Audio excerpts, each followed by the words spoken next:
안녕하세요.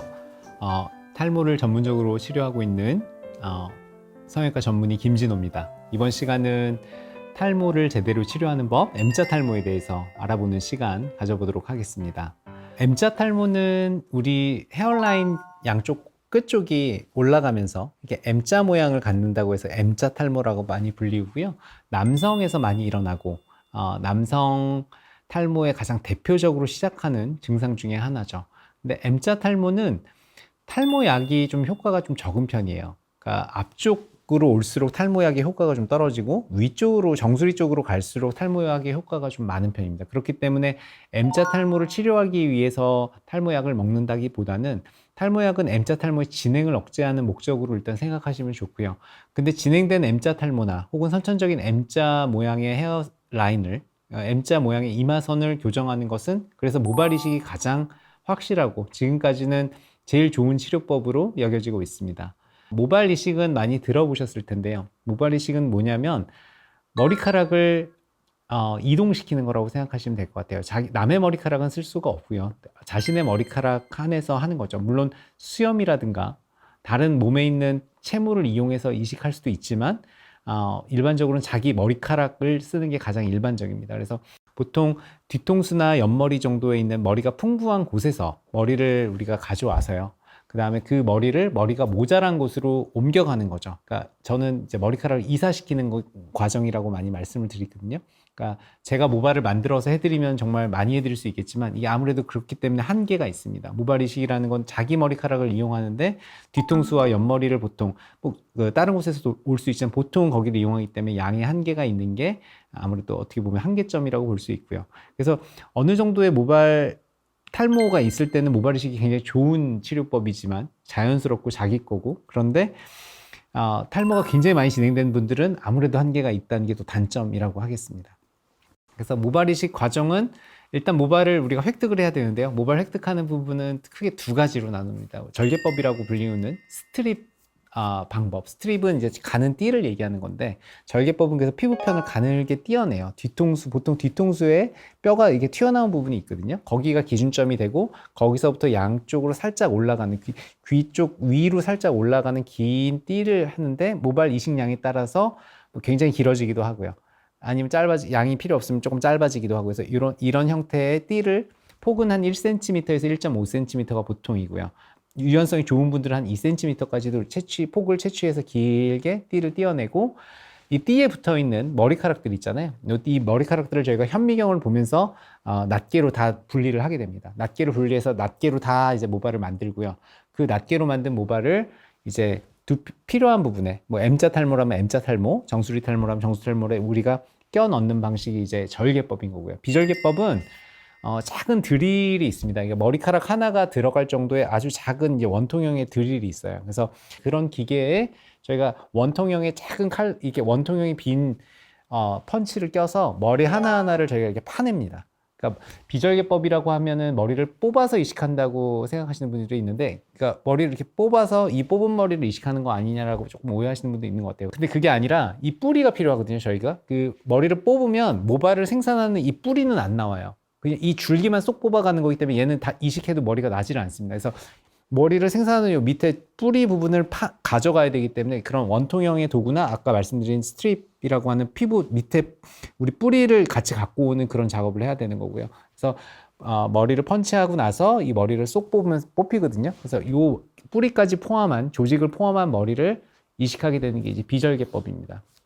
절개법의 장점은 이식량을 많이 가져갈 수 있고요. 그 다음에 아무래도 수술 시간이 짧기 때문에 그 비용이 상대적으로 좀 저렴합니다. 그리고 머리카락을 기본적으로 깎지 않고 하기 때문에 티는 조금 덜 납니다. 수술 직후에 티는 좀 덜 나는 게 이제 절개법의 장점이고요. 비절개법의 장점은 아무래도 꼬매지 않는다는 게 환자분한테 심리적으로 좀 도움이 되고요. 그 다음에 수술 직후에 통증이라든가 회복 속도에 있어서도 조금 더 빨리 낫고 통증도 좀 적은 게 장점입니다. 채취 가능한 모발은 사람마다 좀 달라요. 왜냐하면 머리숱이 굉장히 많은 사람도 있고 머리숱이 적은 분도 있고 하기 때문에 좀 다르지만 기본적으로 한국 사람은 보통 1회에 최대 한 5,000모에서 5,000모 정도 안팎 낀 것 같아요. 좀 적은 분은 한 4,000모, 많은 분은 6,000모, 7,000모까지도 나오고요. 정말 머리가 많은 분은 1회에 10,000모 이렇게도 나올 수 있지만 그건 좀 흔하지 않습니다. 그리고 일반적으로 많이 하는 M자 탈모의 양은 한 3,000모 내외 정도가 가장 흔하게 하는 것 같습니다. 그리고 두피 상태를 보고 저희가 어디까지 탈모가 있을 것인지를 좀 예측을 하는데 가족력을 들어보고요. 그리고 환자분의 두피 상태를 보고 이분이 탈모가 앞으로도 좀 많이 될 가능성이 있다고 판단을 하면 좀 보수적으로 수술을 합니다. 왜냐하면 2차, 3차 수술이 필요할 수 있기 때문에 그럴 때는 지금 요 M자에 너무 많은 밀도를 만들기 위해서 아주 빽빽함을 만들기 위해서 너무 많이 소모하게 되면 뒤쪽에 쓸 모발이 줄어들 수가 있거든요. 그럴 때는 이제 저희가 고객 환자분하고 얘기하면서 가능성이 있으니까 조금 보수적으로 보자. 그래서 양을 이 디자인도 조금 높게 설정을 하고 이식 범위를 좀 줄이기도 하고요. 많이 진행될 것 같지 않고 현재 이마가 넓고 이런 분들은 조금 더 공격적으로 저희가 이마 선도 조금 내리고 그다음에 모발 밀도도 조금 더 촘촘하게 두고 이런 식으로 저희가 모발 이식 계획을 잡게 됩니다. 모발 이식은 앞서 말씀드렸지만 한계가 있는 수술이에요. 이식 양이 아무래도 무한대로 쓸 수 있는 게 아니다 보니까 이 이식술을 어떻게 하면 잘 배치할까가 사실 굉장히 중요한 거거든요. 그러니까 얼마나 이 모발을 채취한 거를 잘 배치해서 최소량으로 최대로 보이게 만들어주는 게 어떻게 보면 가장 큰 기술 같아요. 이거는 아무래도 좀 고객 환자분들하고 얘기를 좀 하셔야 돼요. 어디를 신경 쓰는지가 사실 좀 다르시거든요. 그래서 가르마 부위가 아무래도 신경을 많이 쓰시는 부위고요. 하얗게 보이는 부분이니까. 그리고 앞머리일수록 좀 신경을 많이 쓰시는 편이라 보통 앞쪽과 머리 안쪽은 7:3 정도 비율로 두는 걸 저는 기본으로 하고 있고요. 근데 물론 이거는 의사 선생님마다 또는 고객 환자분들마다 좀 다를 수가 있습니다. 그래서 이런 저희가 모발의 최적화 배치라고 얘기해요. 모발 이식에 있어서 채취한 모발의 최적화 배치를 잘하는 것이 중요하고 그 본인의 의사를 의사 선생님한테 잘 전달하셔야 돼요. 어디를 신경 쓰고 있다. 나는 어디가 제일 거슬린다. 물론 말씀 안 하셔도 의사 선생님들이 알아서 잘 모발 이식을 해주시겠지만 본인의 의사를 얘기해 주시면 좀 더 저희가 배치를 합니다. 할 때 여기에 좀 더 신경을 쓰시는구나. 여기에 좋은 모발을 많이 써드려야겠다. 굵은 모발을 많이 써드려야겠다. 뭐 이런 생각을 많이 하게 되죠.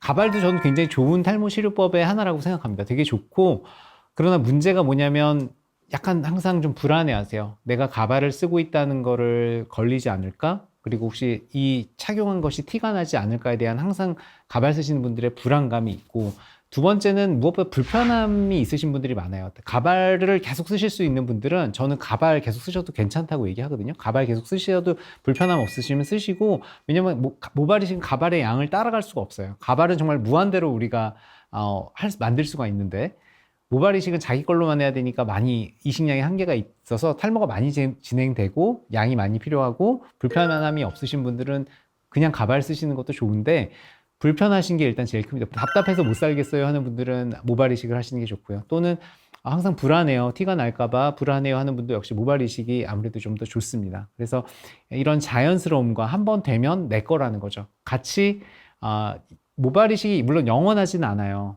그러니까 뒷머리하고 옆머리를 이용하는 거기 때문에 이 친구들하고 운명을 같이 하죠. 이식모는.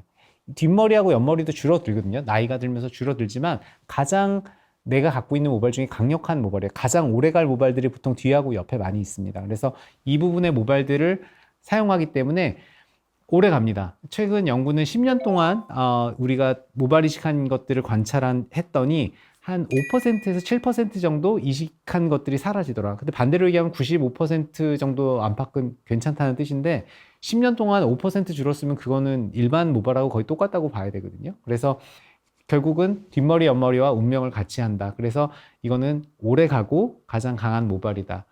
그게 어떻게 보면 모발 이식하는 의미고 장점이라고 보겠습니다. 부작용으로는 아무래도 우리가 모발 이식도 수술이기 때문에 부작용이 없을 수는 없는데요. 채취한 부분의 모발들이 아무래도 여기 숱이 줄어드니까요. 뒤쪽 모발 밀도가 떨어져서 좀 뒷머리가 비쳐 보인다던가 아니면은 절개법으로 했을 때는 흉터가 살짝 보일 수가 있거든요. 흉터가 좀 크게 남는 체질인 분도 있고요. 그래서 머리를 1cm 이상 기르시는 분들은 잘 안 보일 텐데 머리를 아주 짧게 하시는 분들은 흉터가 보일 수가 있습니다. 그래서 그런 모발 이식 흉터가 있을 수 있다는 부분 그리고 이식모가 100% 사는 것은 아닙니다. 우리가 100개를 이식하면 잘하는 의사 선생님들이 한 90개 정도 안팎, 정도 만들면, 그러니까 90% 정도 안팎의 생착률을 만들면 굉장히 훌륭한 의사 선생님이라고 얘기를 하거든요. 그래서 100% 사는 거는 아니고, 근데 이게 좀 떨어질 수가 있어요. 여러 가지 뭐 수술 기술도 있지만 모발 상태라든가 보관 방법 이런 거에 따라서 이런 게 조금 떨어질 수가 있는데, 그게 우리 기준점 이하로 떨어질 때는 기대보다 효과가 좀 떨어질 수가 있습니다. 그래서 모발 생존율이 떨어지면은 아무래도 그걸 또 부작용이라고 얘기할 수 있겠죠. 그래서 그걸 높이려는 많은 노력들이 있습니다. 좋은 수술법은 저희 의사들이 계속해서 개발하고 있고, 모발 생존율을 계속 높이려고 하는 연구들이 계속되고 있으니까 너무 염려 마시고요. 탈모가 진행됐을 때 모발 이식은 재수술을 할 수가 있어요. 그게 어떻게 보면 단점일 수도 있고 장점일 수도 있고요. 그러니까 2차 수술, 3차 수술의 가능성이 있기 때문에 우리가 추가로 할 수 있는 건 장점이지만, 또 탈모가 진행됐을 때 또 그 2차, 3차 수술이 필요할 수 있다는 것은 단점이죠. 그래서 탈모가 있으신데 모발 이식을 한 분들은, 특히 유전성 탈모인 분들은 탈모약을 드셔서 진행을 최대한 억제를 해야 2차 수술 가능성을 낮출 수가 있습니다. 그래서 모발 이식을 계획하시고 혹은 받으셨는데 탈모가 있으신 분들은 탈모약도 같이 해주셨으면 좋겠어요. 공격도 하고 수비도 같이 해야 우리가 승리할 수 있는 거잖아요. 스포츠에서도요. 그러니까 모발 이식은 저는 공격이라고 생각하고, 탈모약을 드시는 건 저는 수비라고 생각하는데, 웬만하면 두 개를 다 같이 하시면 좋다라는 말씀을 많이 드리고 있습니다. 탈모에 대해서 지금까지 여러 강의를 통해서 말씀을 드렸었는데요. 제 강의를 통해서 많이 좀 탈모에 대해서 이해하시고, 또 탈모 치료에 대해서 생각보다 어려운 게 아니구나, 그리고 모발 이식도 생각보다 먼데 있는 게 아니고 좀 가깝게 느끼셨으면 좋겠어요. 탈모라는 것은 우리가 선택적인 치료를 할 수 있습니다. 고혈압, 당뇨처럼 우리가 직접적인 건강에 해를 끼치는 것이 아니기 때문에 외모에 대한 부분이지만, 또 여러분이 신경을 쓰신다면 여러분의 자신감을 또 한층 업그레이드 시켜줄 수 있는 그런 분야거든요. 그래서 머리카락에 조금만 신경 쓰시면 더 자신감 있는 삶을 사실 수 있다라고 말씀드리고 싶습니다. 지금까지 강의 들어주셔서 감사합니다.